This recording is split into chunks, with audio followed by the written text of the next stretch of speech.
Hello दोस्तों, नमस्कार। आप सभी का आर्य मानसी पर स्वागत है। आज से एसएसटी की शुरुआत कर रहे हैं, यानी कि आरपीएससी पॉइंट ऑफ व्यू के माध्यम से, यानी कि पूर्व वर्षों में आपके प्रश्न किस तरह से पूछे गए, आरपीएससी किस तरह से प्रश्न बनाता है, आगामी एग्जाम में किस तरह से प्रश्न पूछे जा सकते हैं, इनके बारे में विस्तार से चर्चा करेंगे और उनकी व्याख्या करेंगे।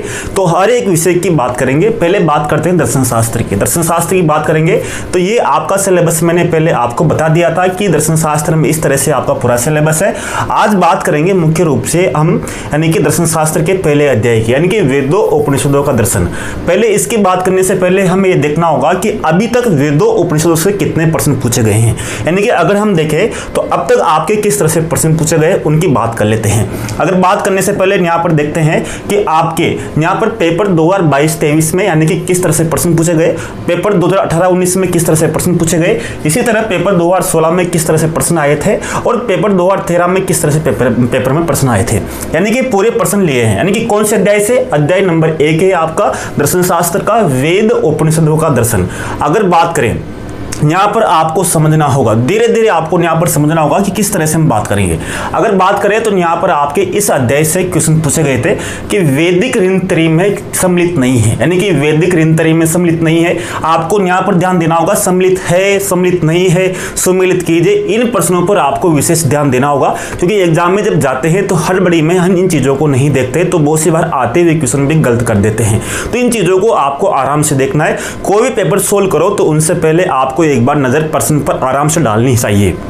अब जैसे वैदिक ऋणत्रयी में सम्मिलित नहीं है, पहले मैं आपको बता देता हूं, इनकी व्याख्या भी कर दूंगा मैं।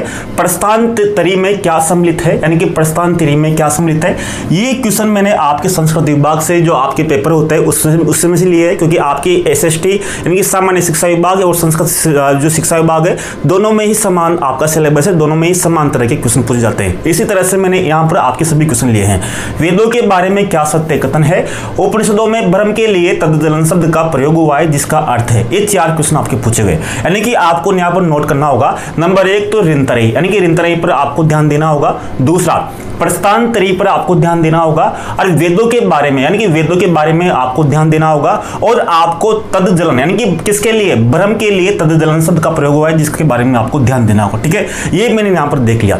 इसके बाद में पेपर 2018-19 में देखते हैं किस देवता के लिए ऋत का संरक्षक कहा गया है, यानी कि किस देवता को ऋत का संरक्षक कहा गया है, ये आपके पूछा गया 2018-19 में। यानी कि ऋत का संरक्षक, यानी यहाँ ऋत की बात हुई, ऋत का संरक्षक किस देवता को कहा गया है, यहाँ पर एक क्वेश्चन पूछा गया था। इसी तरह उपनिषदों में जागृत अवस्था में आत्मा को क्या कहा गया है, यानी कि अब आपको यहाँ पर ध्यान देना होगा जागृत अवस्था है क्या। यानी कि क्वेश्चन आप यहाँ पर अध्याय से यहाँ देखना, आपको मैंने पहले पढ़ाया जा चुका हूं, लेकिन इस बार आपको क्वेश्चनों को देखना है आराम से। इसी तरह वैदिक दर्शन में षष्ठी की उत्पत्ति की व्याख्या कहां पर मिलती है, इसी तरह से उपनिषद मुख्य रूप से हैं, यानी कि ये आपके यहाँ दिए। जैसे पहले आपको पूछा गया था वेदों के बारे में सत्य कथन क्या है, यहाँ पूछा गया उपनिषद मुख्य रूप से हैं। यानी कि अगर आप यहाँ पर नोट करोगे तो आपके केवल जो पूरे क्वेश्चन आ रहे हैं वो आपके वेद और उपनिषद से ही आ रहे हैं, यानी कि यहाँ से एक भी क्वेश्चन बाहर नहीं निकल रहा। यानी कि आपके बिल्कुल भी नहीं पूछ रहे कि आपके पुराण क्या है या अलग क्या है, यानी कि पूरे जो क्वेश्चन है आपको घुमा फिरा के आपके वेद और उपनिषद के आसपास ही आ रहे हैं। ठीक है, इसके बाद में आप पेपर 2016 में देखिए वैदिक साहित्य में ऋत का अर्थ है, यानी कि फिर वो आ गया ऋत का अर्थ जो आपको न्याता ऋत का संरक्षक किसे कहा गया है। अब अगर मैं यहाँ पर बात करूँ तो आपके देखना कितना, अब देखो यहाँ पर उपनिषद शब्द का अर्थ है निम्न में से वेद का अंग नहीं है। ये क्वेश्चन यहाँ से वैसे के वैसे क्वेश्चन है, यानी कि आप यहाँ पर ध्यान दोगे तो क्वेश्चन की प्रकृति पूरी की पूरी वैसे की वैसे होने वाली है। अब देखो उपनिषदों में आत्मा की सर्वोच्च अवस्था किसे माना गया है, अब यहाँ क्वेश्चन पूछा गया था कि उपनिषदों में जागृत अवस्था में आत्मा को कहा गया है, यानी कि उपनिषदों में आत्मा की सर्वोच्च अवस्था किसको माना गया है। यानी कि अगर उसी टाइम को अपने इन क्वेश्चनों को सही से देख लेते हैं तो आगामी जो पेपर हुए थे आपके 2022-23 में तो अपने एक भी क्वेश्चन गलत नहीं होते, यानी कि आराम से विश्लेषण कर लेते हैं। ठीक है, वेद उपनिषद में अंतर है, एक शुरुआत का अर्थ क्या है, यानी कि उपनिषदों में वेदांत क्यों कहा गया है और वेदों में चर्चित ऋत का अर्थ क्या है। अब देखो आप यहाँ बात करता हूँ मैं आपके यहाँ पर, देखो एक मिनट, देखो ऋत यहाँ आया आपके, आया नहीं आया, यानी कि ऋत आपके यहाँ पर आ गया, ऋत आपके यहाँ आया, ऋत आपके यहाँ पर आया, रित आपके यहाँ पर जैसे रित यहाँ पर आया और आपके लिए सब जगह यहाँ पर रित की बात हो रही है, यानी कि जो लगभग सब पेपर में एक एक क्वेश्चन आपके रित आ रहा है, ठीक है।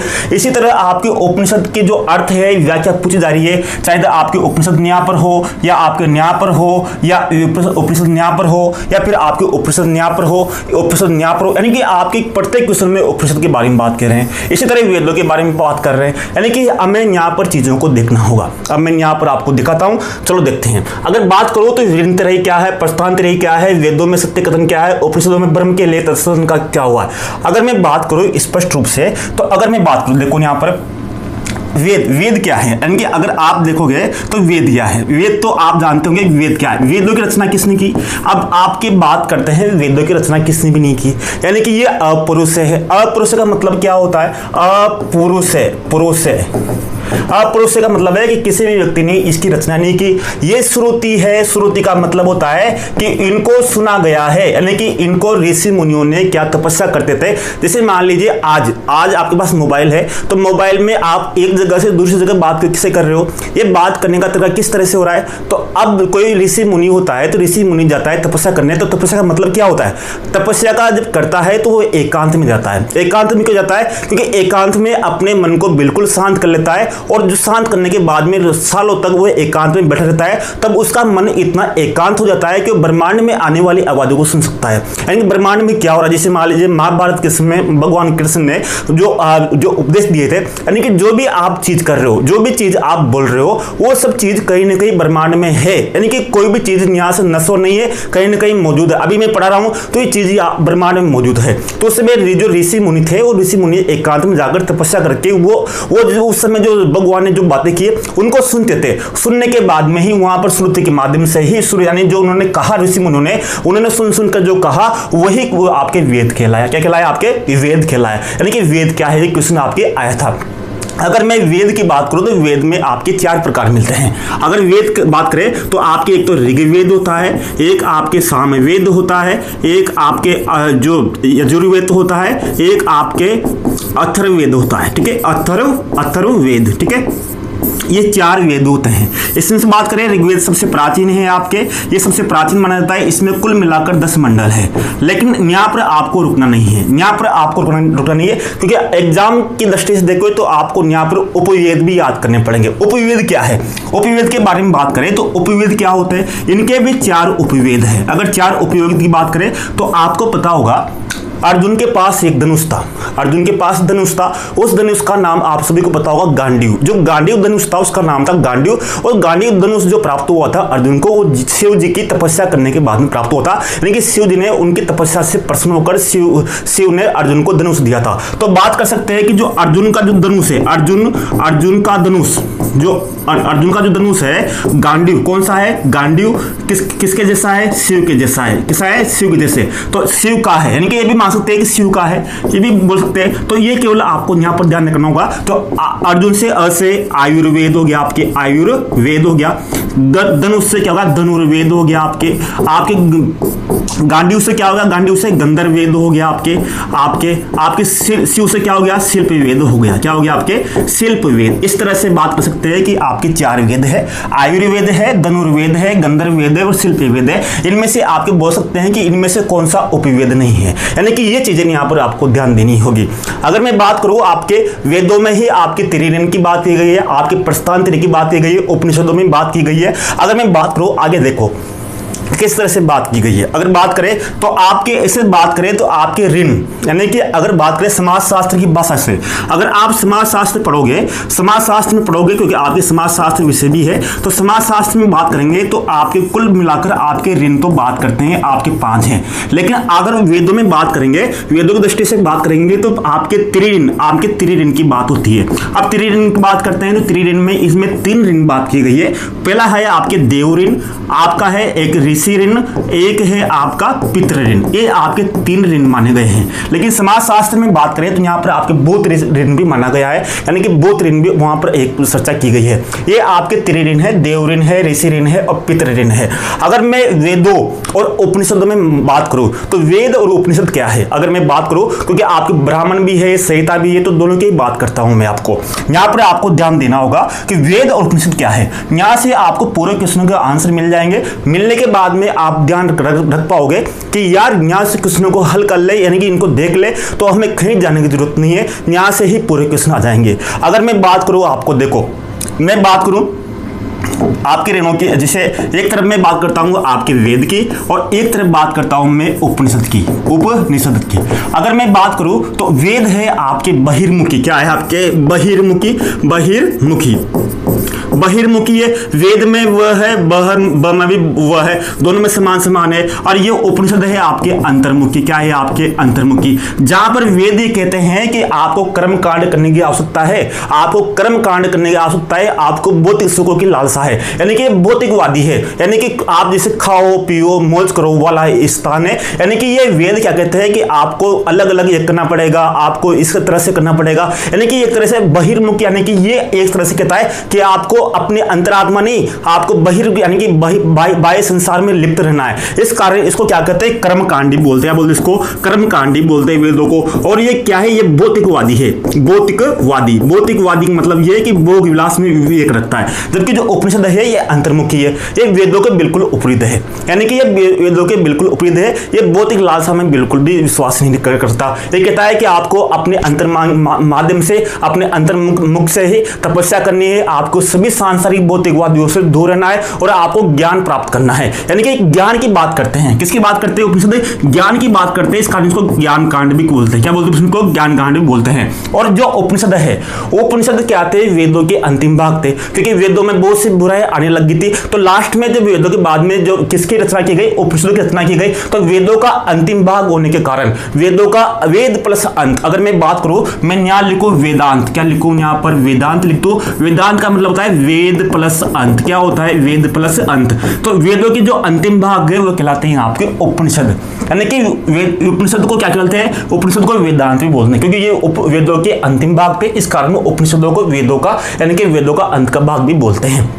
तो क्या है, ये ज्ञानकांडी है और ये क्या है, ये कर्मकांडी है, ये भौतिकवादी है, जबकि भौतिकवादी नहीं है, यानी कि ये भौतिकवादी नहीं है, ज्ञान की करते हैं। अगर मैं उपनिषदों की बात करूं तो कुल मिलाकर आपके 108 उपनिषद है। 108 उपनिषदों में बात करूं तो मुख्य रूप से आपके 13 उपनिषद ही वर्तमान में मिलते हैं। कितने उपनिषद वर्तमान में, 13 ही उपनिषद मिलते हैं। अगर उपनिषदों में बात करूं तो आपके उपनिषद गीता और ब्रह्मसूत्र, यानी कि आपके यहाँ पर क्वेश्चन आया था, देखो यहाँ पर मैं आपको यहाँ पर क्वेश्चन बताऊं। यहां पर आप क्वेश्चन देखोगे, प्रस्थानत्री में ऋण होगी आपके वेदों के बारे में सत्य कथन क्या है। अगर मैंने बोला था कि वेदों के बारे में सत्य कथन क्या है, कि वेदों अपरुष है, ये श्रुति है, ये क्वेश्चन आपके यहाँ पर आया था। अब यहाँ पर ऋण में क्या है मैंने आपको बताया, तो ऋण में नहीं है, तो है ऋण में 3 है, आपको बताया, देव ऋण, पितृ ऋण और ऋषि ऋण। अब प्रस्थानत्री में क्या है, प्रस्थानत्री का मतलब है कि 3 है आपके, एक तो है आपके उपनिषद, कौन सा है, एक है आपके उपनिषद, दूसरा है आपके गीता और तीसरा है आपके ब्रह्मसूत्र। इन तीनों को ही क्या बोलते हैं, प्रस्थानत्री बोलते हैं। किनको, उपनिषद गीता ब्रह्मसूत्र, इन तीनों को प्रस्थानत्री कहा जाता है। ये आपके आरएस मुख्य परीक्षा में पूछा गया था, यानी कि आरएस जो मेंस एग्जाम था, उस मेंस एग्जाम में 2022 21 में क्वेश्चन आया था। अब देखो यहाँ पर पूरा क्वेश्चन हो गया कि तदसंसद का प्रयोग हुआ, यानी कि वेद क्या, ब्रह्म ही क्या है, ब्रह्म ही इस जगत का कारण है और इस जगत का विनाश का कारण है, यही तददलन का मतलब होता है। ठीक है, अब ऋत का संरक्षक आपके यहाँ रीता है, बार जगह रीता है। अब ऋत क्या है, अगर मैं बात करूं तो ऋत क्या होता है, ऋत की बात करूं तो मैं ऋत की अलग अलग बात करता हूं। तो ऋत क्या है, अगर ऋत की बात करूं तो ऋत क्या है, अगर ऋत की बात करें तो ऋत क्या होता है। देखो, अगर बात करें तो प्राचीन समय में व्यक्तियों से, यानी कि व्यक्तियों में भय व्याप्त करने के लिए, यानी कि संसार का निर्माण किसने किया, संसार का निर्माण किसने किया, तो ऋत की व्यवस्था की गई। तो ऋत क्या है आपके, ऋत एक क्या था, एक नैतिक नियम था, एक नैतिक नियम था, एक सर्वव्यापी नियम था। इस सर्वव्यापी नियम के अनुसार ही, यानी कि प्राकृतिक नियम, सर्वव्यापी नियम, इस नियम के माध्यम से ही पूरा संसार चला हुआ है। और ऋत का जो संचालन कौन करता है, यानी कि कि इसका निर्माण किसने किया? इसका निर्माण किया वरुण ने। कौन से देवता ने? वरुण देवता ने इसका निर्माण किया। इस कारण ही इसको रेत का जो सदस्य कहा जाता है वो वरुण को कहा जाता है। यहाँ पर आपके क्वेश्चन आया था बहुत सी बार, तो ये क्वेश्चन आपको यहाँ पर देखने हैं। ठीक है, ये क्वेश्चन यहाँ पर आपको देखने हैं। एक ही चीज को आपको यहाँ पर करना है कि कौन सा शब्द का उल्लेख किया है, रेत का कहां से वेद का अंग नहीं है। अब आत्मा की यहाँ बात की गई, देखो यहाँ पर आत्मा की बात की गई है। यहाँ पर अगर मैं बताऊं आत्मा की बात की गई है उपनिषदों में, तो आपको आत्मा के बारे में जागना होगा। जागृत अवस्था क्या है क्या नहीं है। अगर मैं बताऊं तो आपके अगर अवस्थाओं की बताऊं, आत्मा की अवस्था, जो आत्मा की जो अवस्था है, आत्मा की जो अवस्था है, इनको आपको ध्यान देना है। यानी कि इसको हम बोल सकते हैं जीवात्मा की अवस्था, जीवात्मा की अवस्था। अब आपको पता होगा यहाँ पर आपके जीवात्मा की अवस्था पूछा जाएगा, तो जीवात्मा का मतलब क्या है? अब जीवात्मा में पहले क्या आ रहा है? ज से क्या होगा? जागृत अवस्था। कौन सी जागृत अवस्था? ये पहली अवस्था है। आपकी क्रम आएगा कि जीवात्मा की पहली अवस्था कौन सी है, तो पहली अवस्था है आपकी जागृत अवस्था। कौन सी अवस्था है? जागृत अवस्था है। इसके बाद में आपकी दूसरी अवस्था है स्वप्न अवस्था। कौन सी? स्वप्न अवस्था। आपकी जो तीसरी अवस्था है वो है आपकी सुसुप्ता अवस्था। ये आपकी तीसरी अवस्था है। अब मैंने यहां बोला दोनों में स है, बीच में स्वप्न में भी स है, सुसुप्ता में भी स है। अब मैंने बोला लास्ट वाली कौन सी है, तो आप देखोगे जीवात्मा में ज है, जागृत में भी ज है, लेकिन जागृत में आप देखोगे लास्ट में त है। तो ये त क्या है? अंत में है, जागृत के अंत में है। तो त से अंत वाली जो अवस्था बनेगी वो बनेगी आपकी तुरीयावस्था। यानी कि आत्मा की जो जीवात्मा की जो लास्ट अवस्था है कौन सी है? आपकी तुरीयावस्था। यानी कि इस तरह से बात कर सकते हैं कि आपकी चार अवस्था है आत्मा की: जागृत अवस्था, स्वप्न अवस्था, सुषुप्त अवस्था और तुरीय अवस्था। ये सबसे अंत वाली अवस्था है तुरीय अवस्था, और पहली अवस्था है आपकी जागृत अवस्था, और अंतिम है स्वप्न अवस्था और सुषुप्त अवस्था। इसी तरह आपके कोष भी होते हैं, आत्मा के कोष। अगर कोष के क्वेश्चन आ सकते हैं आपके, तो यहाँ पर आपको देखना होगा कि आत्मा के कोष कौन कौन से हैं। अगर मैं आत्मा के कोष बताऊं तो यहाँ पर आपको ध्यान देना होगा कि आत्मा के कोष कौन कौन से हो सकते हैं। तो इससे बात करें, अगर आत्मा के कोष की बात करें तो देखो यहाँ पर देखते हैं कि आत्मा के कोष, ये आत्मा के कोष, इनको आपको ध्यान देना होगा कि आत्मा के कोष कौन से हैं। पहला है आपके अन्नमय कोष है आपका पहला। दूसरा है आपके प्राणमय कोष। तीसरा है आपके मनोमय कोष। चौथा है आपके विज्ञान कोष। और लास्ट है आपके आनंदमय कोष। अब आपके यहाँ पर आएगा कि इनमें से पहला कोष कौन सा है, यानी कि आत्मा के जो कोष है उनमें पहला कोष कौन सा है। अगर आप देखोगे आत्मा के कोषों की बात करेंगे तो पहला कोष है आपके अन्नमय कोष। कौन सा है? पहला अन्नमय कोष। और लास्ट वाला कौन सा है? आनंदमय कोष। इस तरह से आप ध्यान रख सकते हो। अन्नमय कोष में भी अ है और आनंदमय कोष में भी अ है। तो आप पहले अ आएगा पहले कि पहले आ आएगा? कौन सा आएगा? अगर आप 12 खड़ी बोलोगे तो पहले अ आएगा, तो पहला कोष कौन सा है? अन्नमय कोष। और आ बाद में आएगा तो जो आ रहा है आपके वो लास्ट में आएगा। तो इस तरह से आपको कोष यहाँ पर ध्यान देना होगा। यानी कि आपको यहाँ पर एक ही चीजों को सीखना होगा कि कौन कौन सी चीजें क्वेश्चन आ रहे हैं। यानी कि इन चीजों को देख लोगे तो आपके क्वेश्चन पूरे यहाँ पर बैठ रहे हैं। लेकिन जो मैंने आपको बताया वही चीजें आपके यहाँ पर पूछी गई है। एक देख लीजिए आप यहाँ पर। अब आपके ये क्वेश्चन बच रहा है, यानी कि पूरे के जो मैंने चीजें बताई पूरे क्वेश्चन वहां से आ रहे हैं, यानी कि आसपास से। जैसे मैं आपको पहला अध्याय बता रहा हूँ, यहाँ पर बता रहा हूँ वेदों उपनिषद का दर्शन। अब आपके प्रत्येक विषय में इस तरह से प्रत्येक क्वेश्चन में आपको क्वेश्चन मिलेंगे और उनकी व्याख्या करनी पड़ेगी आपको, जिनकी व्याख्या आर्य मानुष स्टडी ऐप पर भी आपको मिल जाएगी। वहां पर मैंने दे रखे हैं, पूरे व्याख्या कर रखी है, प्रश्नों का विश्लेषण कर रखा है, वीडियो बना रखे, सब चीजें आपको वहां पर मिल जाएगी। तो वहां पर आप देख सकते हो सब क्वेश्चन आपके वहां पर ऐड कर रखे हैं। तो इसी कारण मैंने वहां पर ऐड किया है कि आप इन चीजों को देखो, कौन से क्वेश्चन आपकी समानता मिलनी है, आपको वहां पर ध्यान देना होगा, एक एक चीज पर आपको ध्यान देना होगा। इसीलिए मैं आपके लिए भी वीडियो बना रहा हूँ कि आप वहां पर देखो। हो सकता है कि मैं आपके पूरे विषय का पूरा टॉपिकों का वीडियो नहीं बना पाऊँ, यानी कि प्रत्येक विषय का यानी कि प्रत्येक टॉपिक का वीडियो नहीं बना पाऊँ समय के अभाव के कारण, लेकिन आपको यहाँ पर जिस तरह से मैं दिखा रहा हूँ उसी तरह से आपको इन चीजों को करना होगा। अब यहाँ है आपके एकेश्वरवाद क्या है। अब एकेश्वरवाद क्या है मतलब? एकेश्वरवाद का मतलब है कि इसमें मतलब देखो मैं बताऊँ आपको, यहाँ पर आप थोड़ा बहुत समझ लीजिए, समझने में तो आपको आसानी रहेगी। अगर मैं बात करूँ यहाँ पर तो अब यहाँ पर देखिए, अगर मैं बात करूँ तो पहले क्या था, जो अवतार की जो क्रमबद्ध था, जो क्रम क्या था। अगर आपके बहुत सी बार क्वेश्चन होता है, पहला जो क्रम था वो था अनेकेश्वरवाद, यानी कि ये मानते थे कि जो विश्व में है ना ब्रह्मांड में, भारत के दर्शन के अनुसार कि देवता अनेकवाद बहुदेववाद है, यानी कि अनेक ईश्वर है, उनकी कोई कल्पना नहीं कर सकते कि बहुत से ईश्वर है। इसके बाद में दूसरा आया बहुदेववाद, यानी कि बहुत सारे देव हैं, यानी कि अब अनेक नहीं है, बहुदेववाद यानी कि बहुत सारे हैं, यानी कि उनकी गिनती की जा सकती है। बहुदेव का मतलब जैसे 33 करोड़ देव देवता है या 33 देव देवता है या 100 देव देवता है, लेकिन अनेकेश्वरवाद में तो कोई गिनती नहीं, लेकिन बहुदेववाद के बाद में क्या होता है, गिनती की जा सकती है। इसके बाद में बहुदेववाद को खंडन करने के लिए क्या हुआ, फिर हुआ एकेश्वरवाद।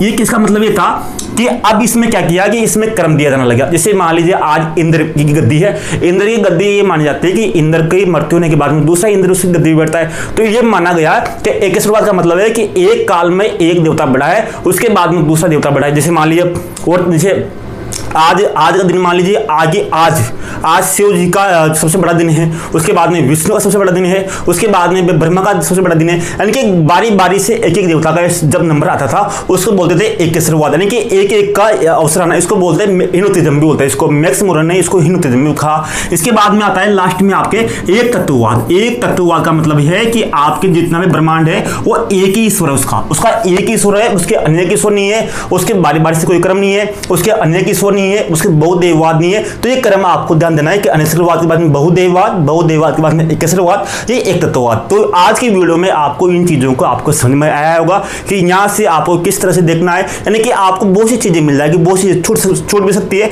तो इन चीजों को आपको यहाँ पर देखना है, क्वेश्चनों को देखना है, इस तरह से आपको व्याख्या करनी है। तो पहले वीडियो में आपको वेद उपनिषद दर्शन में आपको ये चीजें मिल चुकी है, और बाकी सभी जो चीजें हैं, जितने भी आपकी जो टॉपिक है, उन सभी का जो टॉपिक का निचोड़ है वो आपके आर्य मानुष्य स्टडी ऐप में आपके कोर्स में दिया हुआ है, आप वहां से ज्वाइन करके इनको देख सकते हो, आराम से इनको हल कर सकते हो, ये आपके बहुत काम आएंगे। यानी कि इस बार आपका लक्ष्य ये होना चाहिए कि ये 100% नहीं 100% से भी ऊपर, यानी कि आरपीएससी सोचे कि ये बच्चे पढ़ के क्या आते हैं, इनकी तैयारी इतनी कैसी है, ये सब क्वेश्चन किस तरह से करते हैं। इस बार आपको इतने रिकॉर्ड तोड़ के नंबर लाने हैं कि आरपीएससी चेक हो जाए कि यार इतने नंबर कैसे आ सकते हैं। धन्यवाद, नमस्कार, जय हिंद दोस्तों, मिलते हैं नेक्स्ट वीडियो में।